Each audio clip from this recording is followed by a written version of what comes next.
भगवान थे ना आजादी के पहले भी, ईश्वर थे ना, भगवान भगवान करते थे लोग, लेकिन वहाँ पानी पीने नहीं दिया जाता था तालाब में। वहाँ भेड़ बकरी सुअर आके तालाब से पानी पी सकता था, लेकिन दलित समाज का लोग, पिछड़े समाज का लोग, शूद्र अति शूद्र पानी नहीं पी सकते थे। तो जब भगवान होते बाबा साहब के पहले, भगवान के होने के वक्त इस देश में दलितों को, शूद्रों अति शूद्रों को पानी पीने का अधिकार नहीं था, मुछे रखने का अधिकार नहीं था, गाड़ियां रखने का अधिकार नहीं था, अच्छे कपड़े पहनने का अधिकार नहीं था। तो किसी भगवान ने उन पे दया दृष्टि नहीं दिखाया। दलितों की बेटियों का बलात्कार कर दिया जाता था, FIR नहीं लिखा जाता था, कोई न्याय नहीं मिलता था, नंगा कर दिया जाता था। नांगेली और तमाम जो इस देश में उदाहरण है, महिलाओं को अपने स्तन काटने पड़े। ये अधिकार अगर भगवानों ने दिया होता तो इस देश में करोड़ों दबे कुचले समाज के लोग हैं, उनकी बहनों का, बेटियों का चीरहरण, उनके साथ दुर्व्यवहार नहीं होता, उनके साथ दुष्कर्म की घटनाएं नहीं होती। अगर भगवान होते तो ऐसा कुछ भी नहीं होता, लेकिन भगवान नहीं है। ये भाजपा वाले भी प्रूफ कर रहे हैं कि भगवान नहीं है। बाबा साहब अम्बेडकर ने ही जब संविधान बनाया तो उसमें सारा जो काम भगवान नहीं कर सकते थे, बाबा साहब अम्बेडकर ने आर्टिकल में वो सारा काम कर दिया कि आज बलात्कारियों को फांसी हो रहा है, दुष्कर्मियों को सजा हो रहा है, दलितों पे अत्याचार करने वालों को जेल जाना पड़ रहा है, सलाखों के पीछे सड़ना पड़ रहा है। हमारे रहबर, हमारे संविधान के रचयिता और विश्व रत्न जिनको कहा जाता है बाबा साहब डॉक्टर अम्बेडकर, उस सदन के अंदर जब उनका अपमान अमित शाह कर रहे थे तो चिराग पासवान जी, जिनके बनाए संविधान, जिनके दिया आरक्षण के बदौलत आप सदन के अंदर बैठे हुए हैं, ये लोग वहां पे चुप रह गए। इस वजह से हमारे समाज में आक्रोश था। हम सबको लगा कि जो नेता हमारे बाबा साहब का नहीं हो सकता है वो हमारे समाज का नहीं हो सकता, इसलिए हम सब ने उनका पुतला फूका। हमारे बाबा साहब का जहां अपमान होगा, अगर हमारे समाज का व्यक्ति वहां चुप रह जाएगा, हर उस व्यक्ति के खिलाफ भीम आर्मी खड़ी नजर आएगी और मजबूती के साथ उनका विरोध करती नजर। पूरे देश में आज जय भीम जब ट्रेंड करने लगा तो ये जो विपक्षी दल है इनके अंदर छटपटाहट हो गई कि अगर हम जय भीम को नहीं अपनाएंगे, नीला टी शर्ट, नीला गमछा, नीली साड़ी नहीं पहनेंगे, तो ये जो समाज सदियों से जिसको वोट को हम ठग ठग करके कभी कांग्रेस का प्रधानमंत्री बना देते थे और अभी भाजपा का प्रधानमंत्री बना दे रहे हैं, ये लोग अगर अलग अपना रुख अख्तियार कर ले तो हो सकता है कि भविष्य में चंद्रशेखर आजाद मुख्यमंत्री ना बन जाए। इसलिए ये लोग डर करके आज जय भीम कर रहे हैं। देश के गृह मंत्री सदन में एक ऐसा बयान दे दिया है जिसको लेकर बहुजन समाज आक्रोश में है और उनका पूरे देश में पुतला दहन किया जा रहा है। दरअसल अमित शाह ने राज्यसभा में कहा कि अम्बेडकर अम्बेडकर अम्बेडकर इस नाम का फैशन बन चुका है। अगर इतना नाम विपक्ष वाले किसी भगवान का ले लेते तो 7 जन्मों तक स्वर्ग में चले जाते। हमारे साथ इस वक्त भीम आर्मी के राष्ट्रीय महासचिव कमल सिंह वालिया जी हैं और बिहार भीम आर्मी के प्रदेश अध्यक्ष अमर ज्योति जी हैं। इनसे इस मुद्दे पर बातचीत करेंगे, इनका क्या कहना है। सर बहुत बहुत स्वागत है। धन्यवाद। जिस तरीके से देश के गृह मंत्री अमित शाह ने सदन में कहा कि अम्बेडकर अम्बेडकर अम्बेडकर इस नाम का फैशन बन चुका है, अगर विपक्ष वाले इतना नाम किसी भगवान का ले लेते तो 7 जन्मों तक स्वर्ग में चले जाते, क्या कहेंगे इस पर? देखिए, उनकी जो उम्र है वो आराम करने की है, वो पूरी तरह जो है बौखलाए हुए हैं। दूसरा, बाबा साहब का इस देश में ऐतिहासिक योगदान है, बलिदान है, जिसको संपूर्ण भारतवर्ष और बहुजन समाज कभी भुला नहीं सकता। और बाबा साहब बहुजन समाज के लिए मसीहा है, मसीहा थे, मसीहा है और मसीहा रहेंगे। रही गृह मंत्री की बात, तो गृह मंत्री जो उनकी पार्टी है वो हमेशा से उन लोगों ने जो है संविधान और बाबा साहब का विरोध किया है। वो लोग अगर इतना ही जो है स्वर्ग की बात करते हैं तो एक बार आजमा लीजिए, सावरकर के नाम पर वोट मांगिए। आप वोट बाबा साहब के नाम पर मांगते हैं इसलिए सत्ता में है, बाबा साहब का नाम लेना छोड़ दीजिए, बहुजन समाज आपको आपकी औकात दिखा देगा।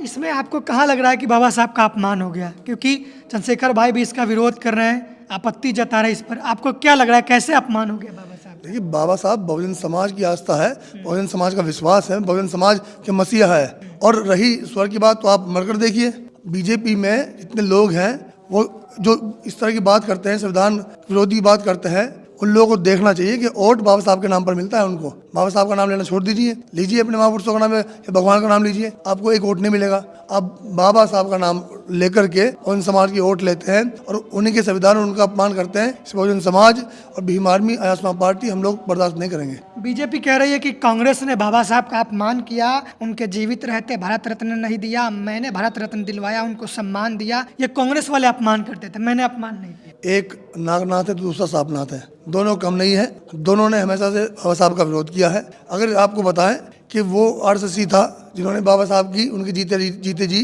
शव यात्रा निकाली थी, तो इन दोनों को जो एक दूसरे में कमी निकालनी है, कम कोई सा नहीं है। ठीक है, आज इस देश में संविधान की रक्षा के लिए, संविधान के सम्मान के लिए और बाबा साहब के सम्मान, अपने महापुरुषों के सम्मान के लिए इस देश में उनके क्या नाम सपूत खड़े हो चुके हैं। बीमार भी भारतीय जनता मिशन के सिपाही, असम पार्टी के सिपाही और एडवोकेट चंद्रशेखर आजाद पूरे बहुजन समाज का विश्वास बने हैं। और हम लोग अब जल्दी ही जो है इन लोगों को एक नया सबक बहुजन समाज सिखाएगा। जो लोग आज हमारे मसा का अपमान करते हैं, बहुजन समाज उनको एक नया सबक सिखाएगा। आप देख लेना, इस बार उत्तर प्रदेश से बीजेपी भारतीय जनता पार्टी का सुपड़ा साफ है। यूपी में भी दलित समाज की पार्टियां हैं, फिर इसकी क्या आवश्यकता है? लोग आरोप लगा रहे हैं कि आप लोग वोट कटवा रहे हैं और समाज को तोड़ रहे हैं। कौन आरोप लगा रहा है? वो आरोप लगा रहे हैं जिनको अपना घर, अपनी दुकानें, जो दलाली की उनकी दुकानें हैं, जिनको अपनी दुकानें बंद होती नजर आ रही है, वो आरोप लगा रहे हैं। बहुजन समाज तो साथ खड़ा है एडवोकेट चंद्रशेखर आजाद जी के। बहुजन समाज तो विश्वास करता है चंद्रशेखर आजाद जी पर, बीमारी पर और आजाद समाज पार्टी पर। आरोप वो लोग लगा रहे हैं जिनकी दुकानें बंद हो गई है। और वो नेता आप कह रहे हैं कि बिहार में दलितों की पार्टियां हैं, उत्तर प्रदेश में भी है। हाँ है, लेकिन वो लोग केवल और केवल दलित समाज को और इन समाज को वोट का माध्यम समझते हैं। उन्होंने उनका वोट लेकर के इनको केवल और केवल इस्तेमाल किया है। आज भी बिहार की जनता रोजगार से त्रस्त है, अच्छी चिकित्सा नहीं है, अच्छे रोड नहीं है, अच्छा रोजगार नहीं है, तो कहाँ हितैषी हुई? हितैषी ये सिर्फ दिखावा है। इस दिखावे को जल्द दूर किया जाएगा। अब बिहार की जनता ने एडवोकेट चंद्रशेखर आजाद पर, आजाद समाज पार्टी पर विश्वास जताया है। 8 दिसंबर को जो हमारी रैली हुई थी उसमें बिहार का संपूर्ण जनता जनार्दन आई है, संपूर्ण बहुजन समाज आया है। और आप देखना 25 में 2025 में बड़ा परिवर्तन होगा। क्या कहेंगे जिस तरीके से जो विपक्षी पार्टियां हैं वो बाबा साहब का फोटो लेकर और नीला नीला टी शर्ट, नीला नीला साड़ी पहनकर जा रहे हैं और कह रहे हैं हम बाबा साहब का हितैषी हैं? देखिए, ये समाज समझता है कि कौन ओरिजिनल है बाबा साहब का हितैषी और कौन बाबा साहब के मानने वाला है, कौन उनका विरोधी है। कुछ लोग नीले रंग में रंग करके रंगा सियार बनने का प्रयास कर रहे हैं। तो ऐसे लोगों से भी समाज वाकिफ है। बाबा साहब अम्बेडकर की फोटो ले लेना और सदन में, सड़कों पे हंगामा कर देना से आप बाबा साहब और बाबा साहब के समाज के लोगों का और इस देश के SC, ST, OBC, minority Bahujan Samaj के हक अधिकार के समर्थक हो जाने में अंतर है। तो हमें लगता है कि जो लोग भी ये कर रहे हैं, चाहे पक्ष वाले हों चाहे विपक्ष वाले हों, किसी ने बाबा साहब के अपमान में कभी कोई कमी नहीं किया है। ये लोग भरसक प्रयास करते हैं कि बाबा साहब का अपमान करें। बाबा साहब ने जिनके हक अधिकार के लिए संविधान में आर्टिकल बना करके अधिकार देने का काम किया, वैसे लोगों को अपमानित करें, उनके ऊपर शोषण करें, अत्याचार करें, अन्याय करें। हम कहना चाहते हैं कि कांग्रेस इतनी छाती फाड़ रही है, राहुल गांधी, प्रियंका गांधी, तमाम लोगों को बाबा साहब का फिक्र हो रहा है, उनके अपमान का फिक्र हो रहा है। तो कांग्रेस की जहाँ जहाँ सरकार है वहाँ पे SC, ST, OBC के साथ अत्याचार नहीं होना चाहिए, शोषण नहीं होना चाहिए, अन्याय नहीं होना चाहिए, प्रमोशन में आरक्षण नहीं रुकना चाहिए, वहाँ पे कर्मचारियों का भला हो जाना चाहिए, वहाँ पे सफाई कर्मी हैं उनकी नौकरियाँ परमानेंट हो जानी चाहिए। लेकिन आप कर नहीं रहे हैं और जहाँ भाजपा है वहाँ पे आप छाती पीट रहे हैं। बाबा साहब के नाम को लेकर जो विपक्ष है इतना क्यों प्रेम दिखा रहा है? देखिए, इनको लग रहा है ना कि ये समाज जागरूक है और ये समाज ने जागरूक होने का पहचान भी दिया है। 2 अप्रैल 2018 देख लीजिए, 21 अगस्त का भारत बंद देख लीजिए, 23 फरवरी का भारत बंद देख लीजिए, 5 मार्च का भारत बंद देख लीजिए। और तमाम मुद्दों पे जिस प्रकार से ये समाज पिछले 20 वर्षों में मुखरता के साथ सड़कों पे संघर्ष करते हुए नजर आया और अपने हक अधिकारों के लिए बलिदान देने का काम किया, उससे ये जो लोग हैं विपक्ष के लोग, इनको लग रहा है कि ये जो भगवा के खिलाफ में जो एक देश में नीला झंडा, नीला गमछा, बाबा साहब डॉक्टर अंबेडकर की फोटो, संविधान की प्रतियां इस देश में आज ट्रेंड बना हुआ है, इससे ये घबराए हुए लोग चाह रहे हैं ना कि ये जो दलित समाज है, बहुजन समाज है, इसको अपने फेवर में किसी भी किसी माध्यम से कर लिया जाए। तो मैं कह देना चाहता हूँ कि ये समाज इतना नासमझ नहीं है कि आप इसको टी शर्ट और झंडे और बाबा साहब के फोटो लगा करके वोटों को ठग लोगे। इस देश में चंद्रशेखर आजाद जी ने, जो बहुजन समाज के हृदय सम्राट हैं, भीम आर्मी जैसा एक बड़ा सामाजिक संगठन जो कि देश का सबसे बड़ा संगठन है, खड़ा करने का काम किया। उन्होंने आजाद समाज पार्टी का गठन कर लिया है और आने वाले चुनावों में अपने समाज के लोग भी देख रहे हैं कि चंद्रशेखर आजाद वाले कह रहे हैं कि बाबा साहब दलितों के लिए भगवान है। दलितों के लिए बाबा साहब सिर्फ दलितों के लिए? देखिए, अभी जो लोग बाबा साहब को पढ़े नहीं हैं वो ऐसा कह रहे होंगे। बाबा साहब को पढ़ने वालों को पता होना चाहिए कि महिलाओं को भी अधिकार इस देश में आज़ादी के पहले नहीं था, शिक्षा का अधिकार नहीं था, उनको नौकरियों का अधिकार नहीं था। हिंदू कोड बिल के माध्यम से इस देश में महिलाओं के लिए उनके विकास के दरवाजे किसी ने खोले तो सिर्फ और सिर्फ बाबा साहब डॉक्टर अंबेडकर थे। इस देश में युवाओं को, OBC को आदिवासियों को, अनुसूचित जाति जनजातियों को और तमाम देश के जो शोषित वंचित दबे कुचले करोड़ों जो लोग हैं, यहाँ तक कि स्वर्ण समुदाय के जो महिलाएं हैं, उनके लिए भी जो अधिकार संविधान में बाबा साहब ने दिया, इससे प्रूफ होता है कि बाबा साहब सर्व समाज के नहीं पूरे देश के नेता थे, मसीहा थे और उन्होंने सबके लिए काम किया। जो संविधान पढ़ा नहीं है वैसा लोग कह रहा है। हमको लगता है कि इन लोगों को पहले भारत का संविधान पढ़ना चाहिए, उसके आर्टिकल पढ़ने चाहिए। मजदूरों के लिए उन्होंने घंटे तय किए कि कितने घंटे काम करना है। ये तमाम जो अधिकार संविधान में दिए गए हैं, ये प्रतीत कराता है इस देश के लोगों को कि बाबा साहब डॉक्टर अंबेडकर पूरे देश के नेता थे, सर्व समाज के नेता थे, सिर्फ दलितों के नेता नहीं थे। आप लोग बार बार आरोप लगाते हैं बीजेपी और आरएसएस पे कि वो बाबा साहब के विरोधी हैं, वो बहुजन आइडियोलॉजी के विरोधी हैं, दलित पिछड़ों के अधिकार के विरोधी हैं। तो अमित शाह ने जो व्यंग किया उन्होंने कहा कि अंबेडकर अंबेडकर अंबेडकर, इतना नाम अगर भगवान कर लेते तो 7 जन्मों तक स्वर्ग में चले जाते। तो जिस तरीके से भगवान की तुलना करके बाबा साहब को नीचा दिखाने की कोशिश किया गया है, क्या है? देखिए, बाबा साहब डॉक्टर अंबेडकर का भगवान से तुलना हो रहा है तो ये भाजपा वाले ही कर रहे हैं। हम तो नहीं बोले कि बाबा साहब हमारे भगवान हैं। अमित शाह बोल रहे हैं कि अंबेडकर अंबेडकर करने से बेहतर होता भगवान का नाम। तो हम जानना चाहते हैं भाजपा वाले नागपुर के नारंगियों से कि ये बताएं कि बाबा साहब डॉक्टर अंबेडकर के संविधान के पहले भारत में चौदार तालाब में महाड़ सत्याग्रह बाबा साहब ने किया। किस लिए किया था? भगवान थे ना, आज़ादी के पहले भी ईश्वर थे ना, भगवान भगवान करते थे लोग, लेकिन वहाँ पानी पीने नहीं दिया जाता था तालाब में। वहाँ भेड़ बकरी सुअर आके तालाब से पानी पी सकता था, लेकिन दलित समाज का लोग, पिछड़े समाज का लोग, शूद्र अति शूद्र पानी नहीं पी सकते थे। तो जब भगवान होते बाबा साहब के पहले, भगवान के होने के वक्त इस देश में दलितों को, शूद्रों अति शूद्रों को पानी पीने का अधिकार नहीं था, मुछे रखने का अधिकार नहीं था, गाड़ियाँ रखने का अधिकार नहीं था, अच्छे कपड़े पहनने का अधिकार नहीं था। तो किसी भगवान ने उन पे दया दृष्टि नहीं दिखाया। दलितों की बेटियों का बलात्कार कर दिया जाता था, FIR नहीं लिखा जाता था, कोई न्याय नहीं मिलता था, नंगा कर दिया जाता था। अभी भी आप देखते हैं ना, नांगेली और तमाम जो इस देश में उदाहरण है, महिलाओं को अपने स्तन काटने पड़े। ये अधिकार अगर भगवानों ने दिया होता तो इस देश में करोड़ों जो दबे कुचले समाज के लोग हैं, उनकी बहनों का, बेटियों का चीरहरण, उनके साथ दुर्व्यवहार नहीं होता, उनके साथ दुष्कर्म की घटनाएं नहीं होती। अगर भगवान होते तो ऐसा कुछ भी नहीं होता, लेकिन भगवान नहीं है। ये भाजपा वाले भी प्रूफ कर रहे हैं कि भगवान नहीं है।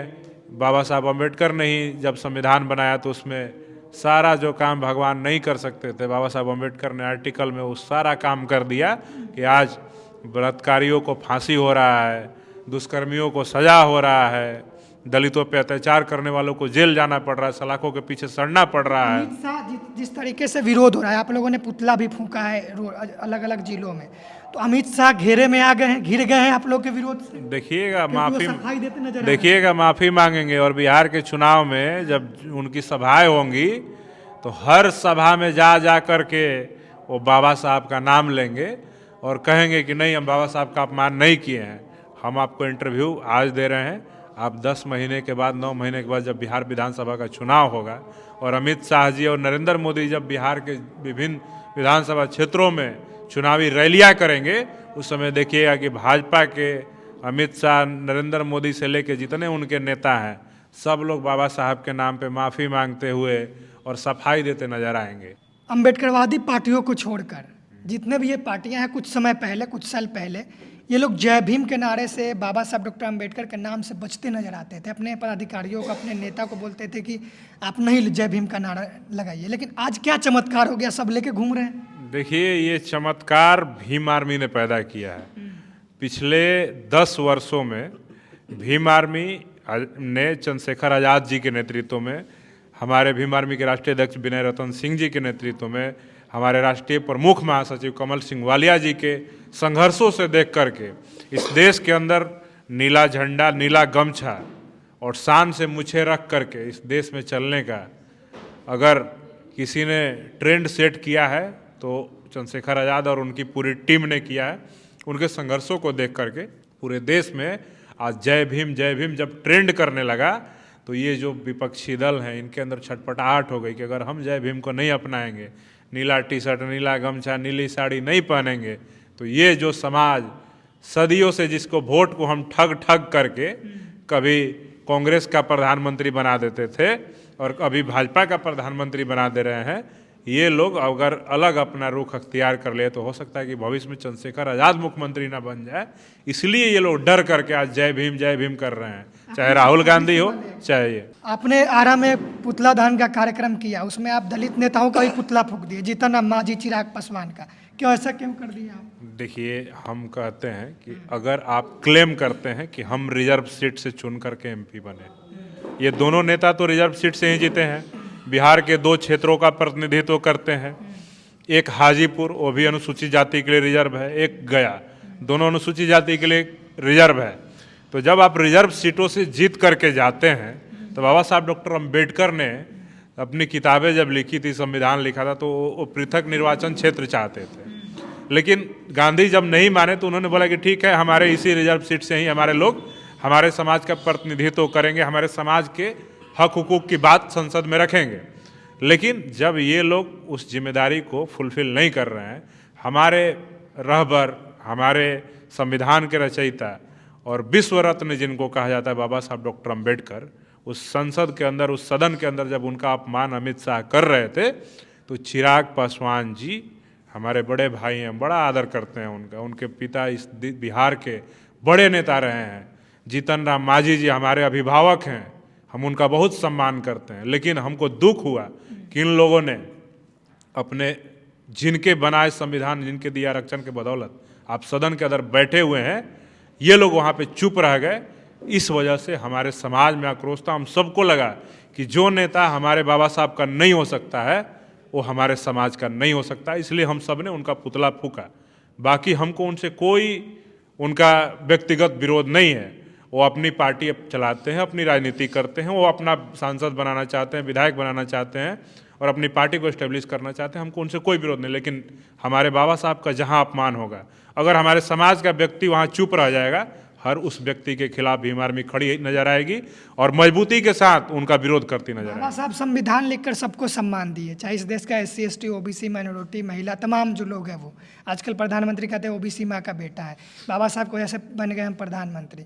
तो बाबा साहब ने सबको सम्मान और अधिकार दिलवा दिया और ये बीजेपी कांग्रेस वाले कहते हैं हमने सम्मान दिया, तो बाबा साहब को क्या ये लोग सम्मान देंगे? ये सब मूर्ख लोग हैं ना जो लोग कह रहे हैं संविधान पढ़े नहीं, और जब सत्ता में आ गए तो संविधान में जो दिए अधिकार हैं वो अधिकारों को लागू नहीं करा पाए, और जो अधिकार हैं उसको धीरे धीरे जब हमारे नेता चंद्रशेखर आज़ाद जी और हमारे समाज के जो लोग हैं सड़कों के माध्यम से संघर्ष करके अपने अधिकारों का मांग कर रहे हैं, उसी को तुम लागू कर रहे हो और कह रहे हो कि हम सम्मान दे दिए बाबा साहब को, उनके लोगों को अधिकार दे दिए। ये तो बेतुकी बातें हैं। बाबा साहब को ये क्या सम्मान देंगे और बाबा साहब के लोगों को, बाबा साहब ने जो लिख के गया उसको तुम इम्प्लीमेंट करा रहे हो। हम मानते हैं एक नेता थे बिहार में रामविलास पासवान जी, 1989 में SC ST एक्ट अत्याचार निवारण अधिनियम जो बना, अनुसूचित जाति जनजाति अत्याचार निवारण अधिनियम, उस अधिनियम को बनवाने में हम मानते हैं कि रामविलास पासवान जी ने बाबा साहब के बाद एक बड़ा रोल निभाया था, उसमें कांसीराम साहब का बड़ा योगदान था। और इन लोगों ने एक अलग कानून जो SC ST एक्ट लगता है इसको बनवाया। ना उस समय भाजपा की सरकार थी, ना उस समय कांग्रेस की सरकार थी, उस समय जनता पार्टी की सरकार थी और BP सिंह देश के प्रधानमंत्री थे। उन्होंने SC ST एक्ट अत्याचार निवारण अधिनियम इस देश के अंदर लागू करवाया, जिस समय सामाजिक न्याय मंत्री बिहार के बड़े नेता रामविलास पासवान जी थे, और इनके इम्प्लीमेंटेशन पे वो SC ST एक्ट बना था, न कि भाजपा वाले न कांग्रेस वाले। तो हम को तरस आता है इन भाजपाइयों और इन कांग्रेसियों पे।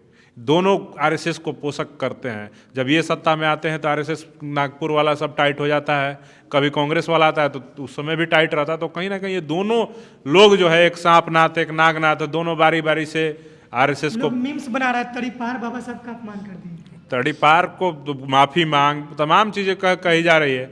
हम देश के गृह मंत्री उनका अपमान नहीं करना चाहते हैं, लेकिन वो जो अपमान किए हैं उसके लिए उनको सदन के अंदर माफ़ी मांगना चाहिए, नहीं तो बिहार के आने वाले चुनाव में वो माफ़ी मांगते मांगते थक जाएंगे और ये समाज माफ़ नहीं करने वाला है। शुक्रिया। पूरी बातचीत पर आप लोग क्या सोच रहे हैं, अपनी प्रतिक्रिया कमेंट बॉक्स में जरूर दें। धन्यवाद।